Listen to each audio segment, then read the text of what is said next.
So நம்ம என்ன பார்க்க போறோம் இப்போ?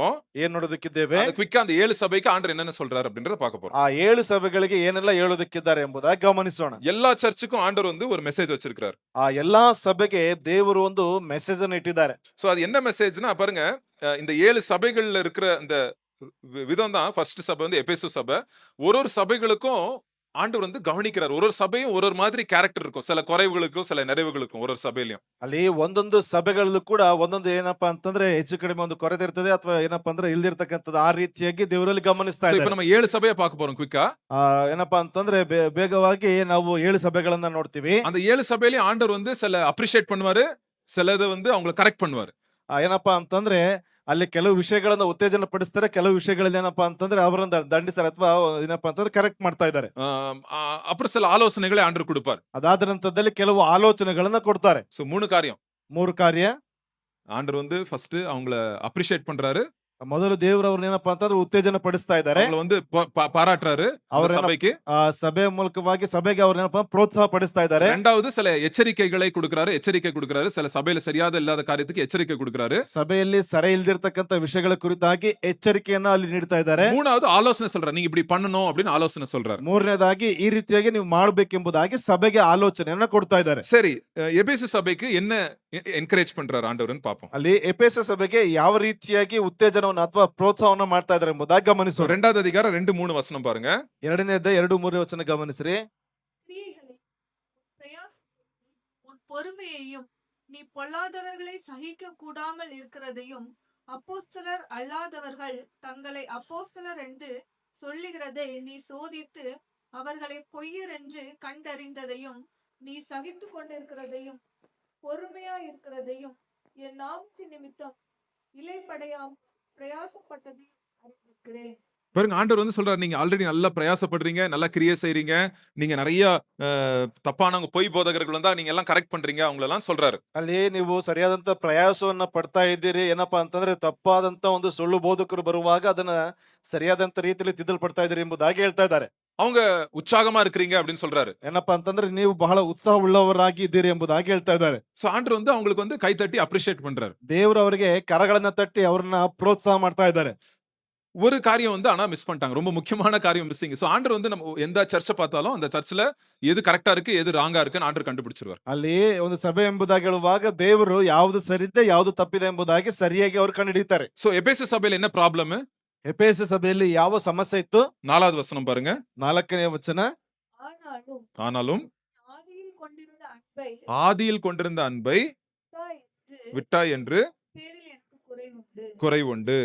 பாருங்க, அப்புறம் ஆண்டவர் 5வது வசனத்தை சொல்ற, நீ வந்து அந்த அன்பு இல்ல, உங்க சர்ச்சில் வந்து அன்பு இல்ல, எல்லாம் பண்றீங்க, நிறைய வேலை பண்றீங்க, பிஸியா இருக்கிறீங்க, எல்லாம் பண்றீங்க, ஆனா அன்பு இல்ல உங்க சர்ச்சில் அப்படின்னு சொல்றாரு. ನೀವು ಅನೇಕ ವಿಷಯಗಳಲ್ಲಿ ಏನಪ್ಪಾ ಅಂತಂದ್ರೆ ಬಿಸಿ ಆಗಿದ್ದೀರಿ, ಆದ್ರೆ ನಿಮ್ಮ ಸಭೆಯಲ್ಲಿ ಪ್ರೀತಿ ಕಾಣ್ತಾ ಇಲ್ಲ ಎಂಬುದಾಗಿ ಹೇಳ್ತಾ ಇದ್ದಾರೆ. ஃபர்ஸ்ட் இருந்த அன்பு, ஸ்டார்டிங் நீங்க உங்க சர்ச் ஸ்டார்டிங்ல நீங்க ஆண்டருக்குள்ள வந்த ஃபர்ஸ்ட் அந்த அன்பு, ஆண்டர் மேல இருந்த அந்த அன்பு இல்ல, ஏதோ செய்யணும் இதெல்லாம் பண்ணணும் அப்படின்னு பிஸியா நீங்க எல்லாம் பண்றீங்க அப்படின்னு ஆண்டர் வந்து கரெக்ட் பண்றாரு அவங்க. ಅಲ್ಲಿ ಪ್ರಾರಂಭಿಕ ಹಂತದಲ್ಲಿ ಕಂಡುಕೊಳ್ಳಲ್ಪಟ್ಟಂತ ಆ ಒಂದು ಪ್ರೀತಿ ಈಗ ನಿಮ್ಮಲ್ಲಿ ಕಾಣ್ತಾ ಇಲ್ಲ. ಏನೋ ಸುಮ್ಮನೆ ಏನೋ ಒಂದು ಕಾರ್ಯಗಳನ್ನ ಮಾಡಬೇಕು, ಬೇರೆ ವಿಷಯಗಳಲ್ಲಿ ಬಿಸಿ ಆಗಿದ್ದೀರಿ ಎಂಬುದಾಗಿ ತೋರಿಸಿಕೊಳ್ಳುವುದಕ್ಕಾಗಿ ನೀವು ಈ ರೀತಿಯಾಗಿ ಮಾಡ್ತಾ ಇದ್ದೀರಿ. சோ ஆண்டர் என்ன சொல்றாரு?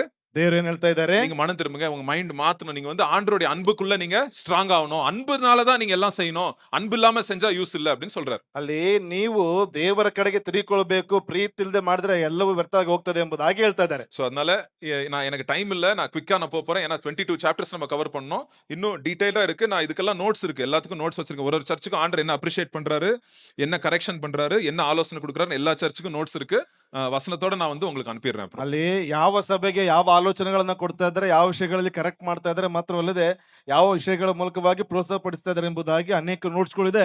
ವಚನ ಪೂರ್ವಕವಾಗಿ ಅದನ್ನ ನಿಮಗೆ ನೋಟ್ಸ್ ಕಳುಹಿಸಿ ಕೊಡ್ತೇನೆ. சோ நீங்க இந்த நோட்ஸ் நீங்க பாத்தீங்கன்னா நீங்க ஈஸியா வெளிப்படுத்தின விசேஷத்தை நீங்க பைபிள் ஸ்டடிலயோ இல்ல உங்க சர்ச்சில் வந்து இது நீங்க சொல்லலாம். ಅಲ್ಲಿ ನೀವು ಈ ಒಂದು ನೋಟ್ಸ್ ಗಳನ್ನ ಗಮನಿಸಿಕೊಳ್ಳುವಾಗ ಈಸಿಯಾಗಿ ನಿಮ್ಮ ಬೈಬಲ್ ಸ್ಟಡಿಯಲ್ಲಿ ಆಗಿರಬಹುದು ಅಥವಾ ನಿಮ್ಮ ಸಭೆಗಳಲ್ಲಿ ಇದನ್ನ ತಿಳಿಸಿಕೊಡಬಹುದಾಗಿದೆ. சரி, அடுத்து 2வது சபைக்கு வருவோம். ಎರಡನೇ ಸಭೆಗೆ ಬರೋಣ. ஸ்மிர்னா அப்படின்ற ஒரு சபை. ಸಿಮಿರ್ನ ಅಂತಕ್ಕಂಥ ಒಬ್ಬ ಸಭೆ. இந்த சபை வந்து ரொம்ப ஏழையான சபை. ஆனா அவங்களுக்கு வந்து நிறைய, அவங்களுக்கு விரோதமா நிறைய பேர் வந்து எழும்பி இருக்கிறாங்க. ಏನಪ್ಪಾ ಅಂತಂದ್ರೆ ಆ ಒಂದು ಸಭೆಗೆ ವಿರುದ್ಧವಾಗಿ ಅನೇಕರು ಎಬ್ಬಿಸಲ್ಪಟ್ಟಿದ್ದಾರೆ.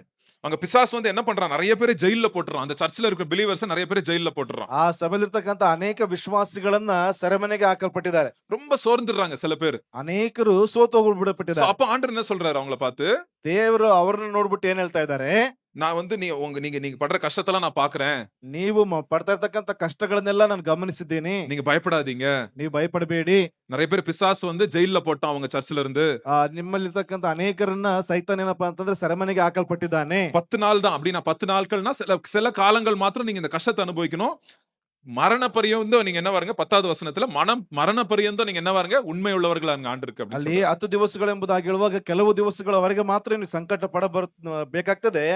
ಅದಾದ ನಂತರದಲ್ಲಿ ನೀನು ಸಾಯಬೇಕಾದರೂ ನಂಬಿಗಸ್ತನಾಗಿರು ಎಂಬುದಾಗಿ ತಿಳಿಸ್ತಾ ಇದ್ದಾರೆ. நான் உங்களுக்கு ஜீவனின் கிரீடத்தை உங்களுக்கு நான் கொடுப்பேன் அப்படின்னு ஆண்டவர் சொல்றாரு. ನಾನು ನಿನಗೆ ಜೀವ ಎಂಬ ಜಯಮಾಲೆಯನ್ನು ನಿನಗೆ ಕೊಡ್ತೇನೆ ಎಂಬುದಾಗಿ ಹೇಳ್ತಾ ಇದ್ದಾರೆ. நீங்க பாத்திருப்பீங்கல்ல சில சபைகள்ல ரொம்ப போராட்டம் இருக்கும். ரொம்ப சர்ச் சர்வீஸ் நடத்தவே முடியாது சில சர்ச்ல.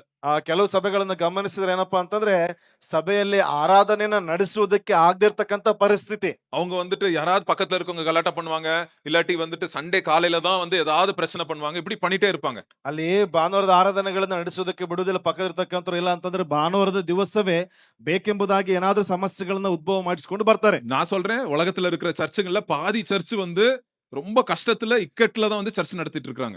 ನಾನು ಹೇಳ್ತೀನಿ, ಲೋಕದಲ್ಲಿರ್ತಕ್ಕಂಥ ಅರ್ಧದಷ್ಟು ಸಭೆಗಳೇನಪ್ಪಾ ಅಂತಂದ್ರೆ ಕಷ್ಟಗಳಲ್ಲಿ ಏನಪ್ಪಾ ಅಂತಂದ್ರೆ ಶೋಧನೆಗಳ ವೇದನೆಗಳಲ್ಲೇ ಸಭೆಗಳನ್ನ ನಡೆಸಿಕೊಂಡು ಹೋಗ್ತಾ ಇದ್ದಾರೆ. அந்த மாதிரி சபையை இயேசு கிறிஸ்து பார்க்கிறார். ಆ ರೀತಿಯಾದಂತಹ ಸಭೆಯನ್ನ ಯೇಸು ಕ್ರಿಸ್ತನು ನೋಡ್ತಾ ಇದ್ದಾನೆ. ஆண்டவர் வந்து இந்த சபைக்கு எந்த எச்சரிக்கையும் கொடுக்கல.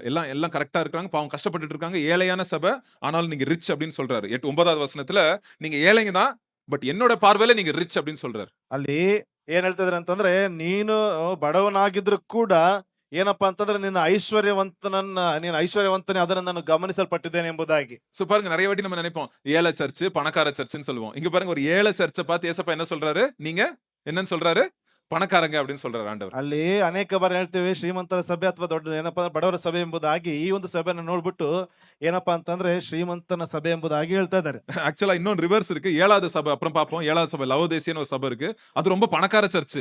அதை பார்த்து ஏசப்பா என்ன சொல்வாரு, நீங்க ஆவிக்குரியதுல நீங்க ஏழைங்க அப்படின்னு ஆண்டவர் சொல்வார். ಅಲ್ಲಿ ಲವೋದಿಕೀಯ ಅಂತಕ್ಕಂಥ ಒಂದು ಸಭೆ ಇದೆ, ಬಹಳ ಶ್ರೀಮಂತಿಕೆಯಿಂದ ಕೂಡಿರ್ತಕ್ಕಂಥ ಸಭೆ, ಆತ್ಮಿಕವಾದಂತ ರೀತಿಯಲ್ಲಿ ಬಹಳ ಬಡತನ ಇರತಕ್ಕಂಥ ಸಭೆ ಎಂಬುದಾಗಿ ಹೇಳ್ತಾ ಇದ್ದಾರೆ. அடுத்தது பெர்கமாம் அப்படின்ற ஒரு சபை.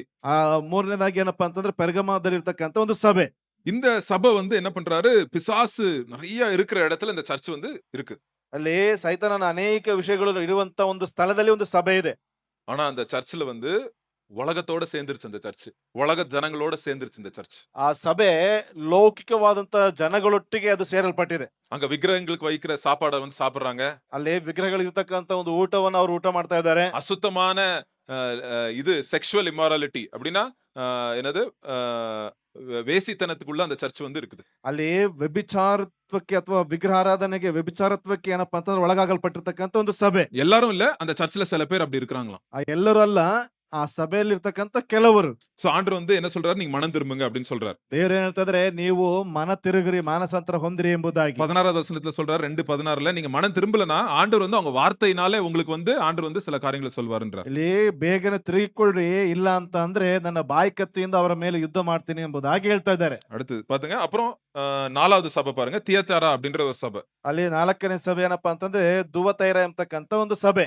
இந்த சபை வந்து இந்த சர்ச்ல வந்து ஒரு அம்மா இருக்கு, எசபேல் அப்படின்ற ஒரு ஆவி உள்ள ஒரு அம்மா இருக்குது இந்த சர்ச்ல. ಅಲ್ಲಿ ಯೆಜೆಬೆಲ್ ಎಂಬತಕ್ಕಂಥ ಒಂದು ಆತ್ಮನುಳ್ಳಂತಹ ಒಂದು ಸ್ತ್ರೀಯ ಒಂದು ಭಾಗದಲ್ಲಿ ಇದ್ದಾರೆ. இந்த அம்மா வந்துட்டு இந்த அம்மாவை அலோ பண்றாங்க சர்ச்ல. அப்படி ಆ ಸಭೆಯಲ್ಲಿ ಆಕೆ ಏನಪ್ಪಾ ಅಂತಂದ್ರೆ ಬಿಡ್ತಾ ಇದ್ದಾರೆ. அந்த அம்மா நிறைய தப்பான போதனைகளை பண்ணிட்டு இருக்குது சர்ச்ல. ಆಕೆ ತಪ್ಪಾದಂತ ಬೋಧನೆಗಳನ್ನ ಸಭೆಯಲ್ಲಿ ಮಾಡ್ತಾ ಇದ್ದಾರೆ. அவ வந்து அசுத்தமான வேசித்தனத்தையும் அந்த சர்ச்ல பண்ணிட்டு இருக்கிற அந்த அம்மா. ಅಶುದ್ಧವಾಗಿರ್ತಕ್ಕಂಥ ವೈಶ್ಯತನವನ್ನ, ಒಂದು ಜಾರತ್ವವನ್ನ ಸಭೆಯಲ್ಲಿ ಮಾಡ್ತಾ ಇದ್ದಾರೆ. சோ அதனால வந்துட்டு அவளுக்கு வந்து ஆண்டவர் வந்து அந்த அம்மா உடம்பு சரியில்லாம ஆக்கிடுறாரு. அந்த அம்மா ಆ ಸಂದರ್ಭದಲ್ಲಿ ದೇವ್ರು ಏನ್ ಮಾಡ್ತಾರೆ ಅಂತಂದ್ರಪ್ಪ ಅಂದ್ರೆ, ಆಕೆ ಅನಾರೋಗ್ಯದಲ್ಲಿ ಬೀಳುವಂತೆ ಮಾಡಲ್ಪಡ್ತಾ ಇದ್ದಾರೆ. அவளோட பிள்ளைங்க எல்லாம் வந்துட்டு இதாயிடுறாங்க. ಏನಪ್ಪಾ ಅಂತಂದ್ರೆ ಅವ್ರ ಮಕ್ಕಳು ಕೆಲವು ಮಕ್ಕಳು ಸತ್ತೋಗಿದಾರ ಎಮ್ಮಂದು. ಆಕೆಯ ಮಕ್ಕಳು ಸಹ ಏನಪ್ಪಾ ಅಂತಂದ್ರೆ ಮರಣವನ್ನು ಹೊಂದಲ್ಪಟ್ಟಿದ್ದಾರೆ. இப்படி சர்ச்சில் வந்து இந்த மாதிரி லேடிஸ் ஒரு அம்மா சர்ச்சில் இருக்கு, பாவம் பண்ணுது, தப்பான போதனைகளை பண்ணுது, நீங்க என்ன சும்மா விட்டுருக்கீங்க அப்படின்னு சொல்றாரு ಯೇಸು. ಅಲ್ಲಿ ಈ ರೀತಿಯಾಗಿರ್ತಕ್ಕಂಥ ಒಬ್ಬ ಸ್ತ್ರೀ ಇದ್ದಾಳೆ, ಪಾಪವನ್ನು ತುಂಬಿರ್ತಕ್ಕಂಥ ಪಾಪವನ್ನು ಮಾಡ್ತಿರ್ತಕ್ಕಂಥ ಸ್ತ್ರೀ ಇದ್ದಾಳೆ, ಅದನ್ನ ಆಕೆಯನ್ನ ನೀವು ಸುಮ್ಮನೆ ಬಿಟ್ಟಿದ್ದೀರಲ್ಲ ಎಂಬುದಾಗಿ ಹೇಳ್ತಾ ಇದ್ದಾರೆ. சோ ஆண்டவர் சொல்றாரு, ஒரு ஆலோசனை சொல்றாரு உங்களுக்கு. ದೇವರು ಅವರಿಗೆ ಆಲೋಚನೆಯನ್ನ ಕೊಡ್ತಾ ಇದ್ದಾರೆ. சோ நீங்க வந்து என்ன பண்ணுங்க, கரெக்டான நீங்க மனம் திரும்பணும், அந்த அம்மாவை நீங்க எடுக்கணும், அந்த சர்ச்சில் வந்து ஆண்டவருடைய சரியான போதனையை வந்து நீங்க வந்து பின்பற்றணும் அப்படின்னு ஆண்டவர் சொல்றாரு. ಅಲ್ಲಿ ಆಕೆಯನ್ನ ತೆಗೆದು ಹಾಕ್ಬೇಕು, ನಿಮ್ಮ ಸಭೆಯಲ್ಲಿ ಸರಿಯಾದಂತ ಬೋಧನೆಯನ್ನ ಹಿಂಬಾಲಿಸುವಂತವರಾಗಿ ಕಾಣಿಸಿಕೊಳ್ಬೇಕು ಎಂಬುದಾಗಿ சோ ಹೇಳ್ತಾ பாருங்க, ಇದ್ದಾರೆ. ஒரு சர்ச்சுக்கு ஒரு ப்ராப்ளம். இயேசு கிறிஸ்து என்ன அழகா கிளீனா சொல்றாரு பாருங்க. நம்ம சர்ச் இன்னைக்கு ஆண்டவர் பார்த்தாருன்னா என்ன சொல்லுவாரு? ಅಲ್ಲಿ ಒಂದೊಂದು ಸಭೆಗೆ ಏನಪ್ಪಾ ಅಂತಂದ್ರೆ ಆ ಸಭೆಯಲ್ಲಿ ಇರ್ತಕ್ಕಂಥ ಒಂದು ಸಮಸ್ಯೆಗಳ ಕುರಿತಾಗಿ ಮಾತನಾಡ್ತಾ ಇದ್ದಾರೆ. ನಮ್ಮ ಸಭೆಗಳಾಗಿದ್ರೆ ದೇವರು ಯಾವ ರೀತಿಯಾಗಿ ಮಾತನಾಡ್ತಾ ಇದ್ದಾರೆ. சோ அதனால ஆண்டவர் வந்து சபைகளை கவனிக்கிற தேவன். நம்ம சர்ச்சில் நடக்குது தெரியுமா, மேட்டர்ஸ் என்னென்ன நடக்குது நம்ம சர்ச்சில், அது ஏசப்பா வாட்ச் பண்ணிட்டே இருக்கிறாரு. ಅಲ್ಲಿ ನಮ್ಮ ಸಭೆಗಳಲ್ಲಿ ಏನೆಲ್ಲ ನಡೀತಾ ಇದೆ ಅಲ್ವಾ, ಅದೆಲ್ಲವನ್ನ ಏಸಪ್ಪ ಏನ್ ಮಾಡ್ತಾ ಇದಾರೆ ಅಂತಂದ್ರಪ್ಪ ಅಂದ್ರೆ ಗಮನಿಸುವಂತವ್ರು.